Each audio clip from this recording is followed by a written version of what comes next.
तुमच्या computer skills upgrade करायच्या आहे? दिशा कम्प्युटर इन्स्टिट्यूट घेऊन आले आहेत महा डिस्काउंट ऑफर.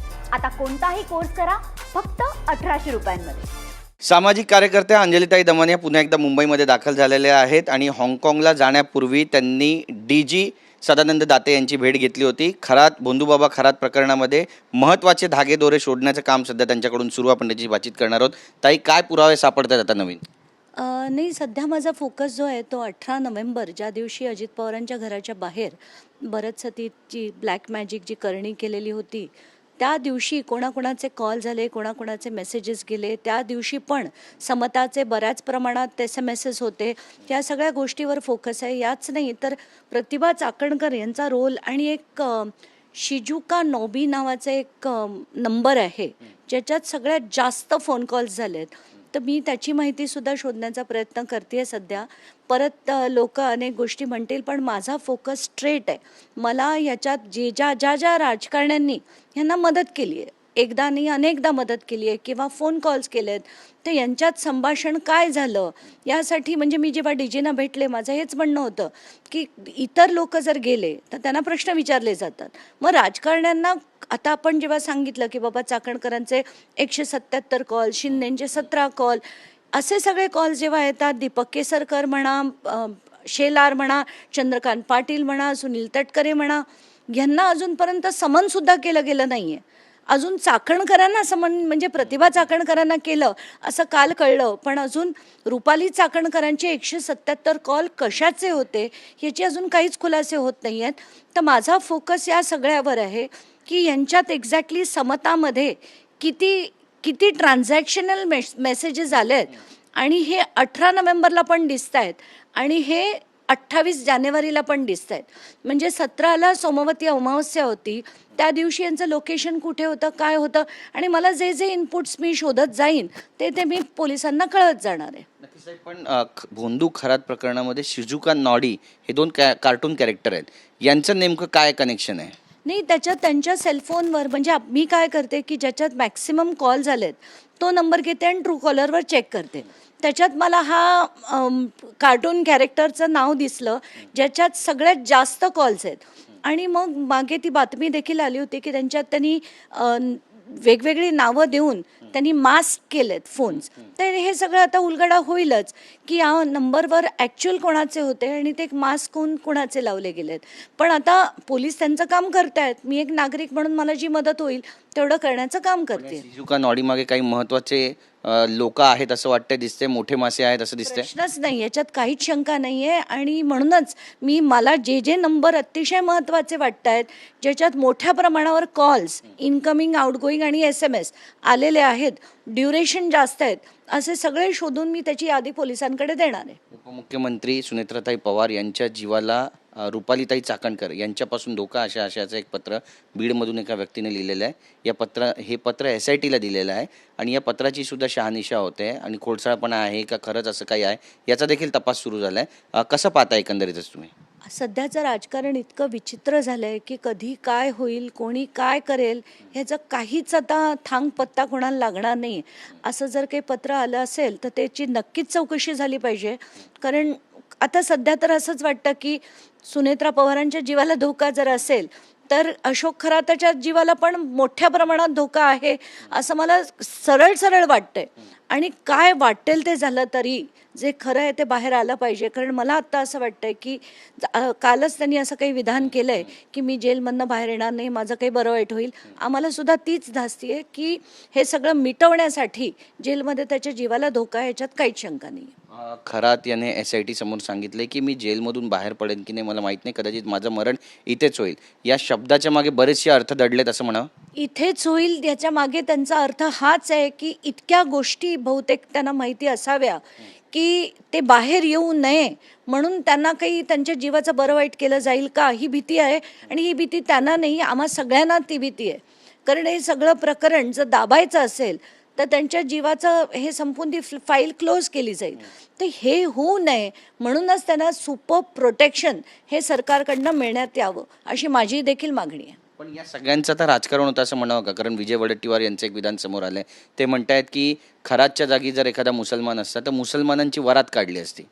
नाही, मला तर हेच वाटतंय की आपण आता सध्या करतोय काय, की आता जेवढे जेवढे मी रोज प्रकरणं बघते, रोज असे बाबा, भोंदू बाबा, त्यांचे सगळे जे केलेली करणी म्हणा, अमुक म्हणा, ते सगळंच होताना दिसतंय.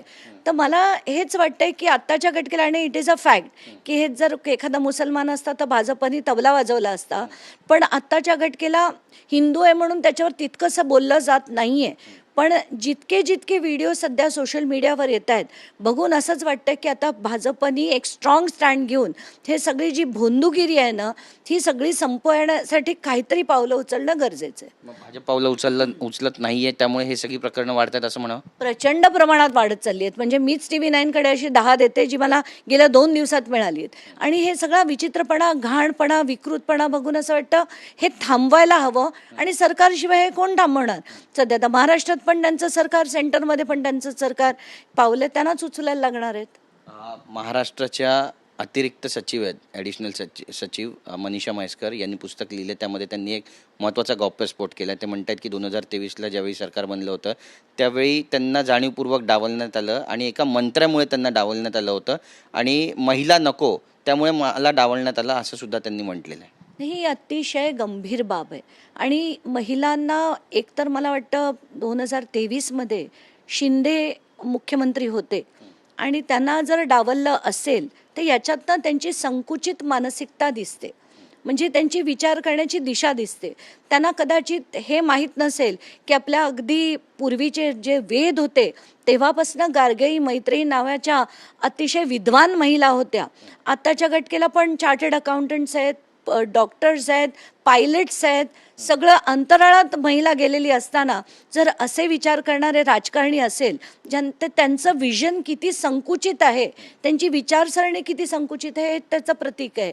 तर मला असं वाटतं अशा राजकारण्यांना लोकांनी उचलून बाजूला करणं गरजेचं आहे, महिलांनी उचलून बाजूला करणं गरजेचं आहे. पण लाडकी बहिणीची एक काही भीक घातली की महिला त्यांना वोट्स देत आहेत, हे दुर्दैव आहे. म्हणजे तुम्ही फक्त असे पैसे घ्या आणि घरात बसा, आमच्यामध्ये येऊ नका, हा संदेश जातोय. पण मनीषाताई म्हैसकर यांनी कुठेही नाव घेतलं नाही एकनाथ शिंदेचं. तुम्ही एकनाथ शिंदे यांच्याबद्दल नाव घेतलेलं आहे. एकनाथ शिंदेमुळे झालं असं म्हणायचं तुम्हाला? नाही, आता थोड्या वेळापूर्वी जेव्हा एका माध्यमाने माझ्याबरोबर जी बातमी केली तेव्हा त्याच्यात असं सांगण्यात आलं की 2023मध्ये ही घटना घडली आहे. 2023मध्ये मुख्यमंत्री एकनाथ शिंदे होते. ते असतील किंवा त्यांच्या गटातले, म्हणजे महायुतीचं सरकार होतं. तर महायुतीच्या सरकारमधल्या एखाद्या मंत्र्यांनी म्हटलं त्याचे जबाबदार शिंदेच आहेत ना, मुख्यमंत्री ते होते तेव्हा. खरंच प्रकरण नेमकं कुठपर्यंत जात आहे आणि कोणकोणते नेते यामध्ये अडकतील किंवा कोणकोणते मोठे मासे गळायला लागतील असं तुम्हाला सध्या तरी दिसतंय? तुम्ही रिसर्च करताय सगळं. मी तर, मला ते शब्दप्रयोग अमुक आवडत नाहीत, मासे गळायला लागतील वगैरे. मला असं वाटतं की हे अतिशय सिरियस हे आहे आणि दे आर ऑल हॉरेबल राजकारणी. त्याच्यात अधिकारी देखील, त्यांचे नंबर्स देखील मिळतात आणि हे बघून अतिशय शॉकिंग वाटतंय. मी आता उद्या परवा ती अख्खी लिस्टची मी आता शोधून काढली आहे, ती देखील जाहीर करणार आहे. आणि पुढे त्यांनी काय काय केलं आहे, त्यांचे टावर लोकेशन कुठे होत्या, हे देखील मी आता हळूहळू बाहेर आणेनच. आणि त्याच्यावर खरंच काम करायला थोडा वेळ लागणार आहे, झाल्याबरोबर नक्कीच आणेन. बरेच आरोप तुमच्यावर पण होत आहेत की तुम्हाला राजकारणात जायचंय का, तुम्हाला खासदार व्हायचंय का, आमदार व्हायचंय का, काय नेमकं तुम्ही सांगा महाराष्ट्राला नेमकं तुम्ही का करताय? मला आमचा लढा हा 2011पासनं इंडिया अगेन्स्ट करप्शनपासून सुरू झाला. मग मी आम आदमी पार्टी आम्ही का बनवली? कारण हे पॉलिटिक्सला दिशा देण्याची गरज होती, एक विजन देण्याची गरज होती. त्यानंतर मला असं वाटतंय की इतकं भरकटत गेलं, त्यातनं मी बाहेर पडले आणि त्यानंतर हव्या त्या सगळ्या पक्षांनी मला अप्रोच करून झालं होतं. अगदी काही काहींनी तर विनवणी करून पण झाली होती. पण मला राजकारणात नाही जायचं, हा माझा वैयक्तिक निर्णय. पण कोणी म्हणतं खासदार व्हायचं आहे का, तुम्हाला अमुक व्हायचं आहे का? मला व्हायचं असतं तर मी केव्हाच झाले असते.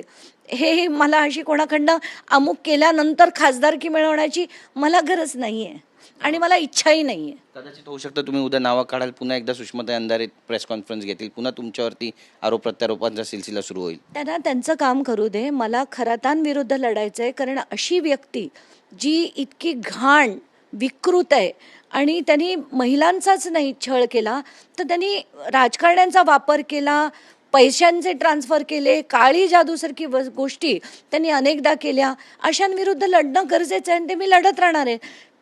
अंधारे म्हणो, राऊत म्हणो, ते नेहमीच बडबड करत असतात, मला काही फरक पडत नाही त्यांनी. नक्कीच. धन्यवाद आमच्याशी बातचीत केल्याबद्दल. तर राऊत किंवा अंधारे जे काय म्हणतात त्याने काही फरक पडणार नाही.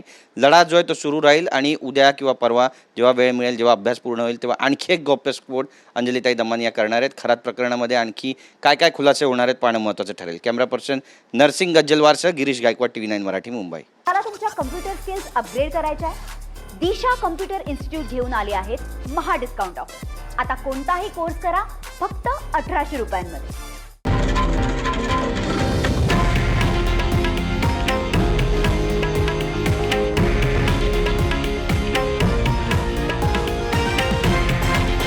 हे आहे देशातील नंबर 1 न्यूज नेटवर्क आणि आपण पाहत आहात TV9 मराठी, एकमेव.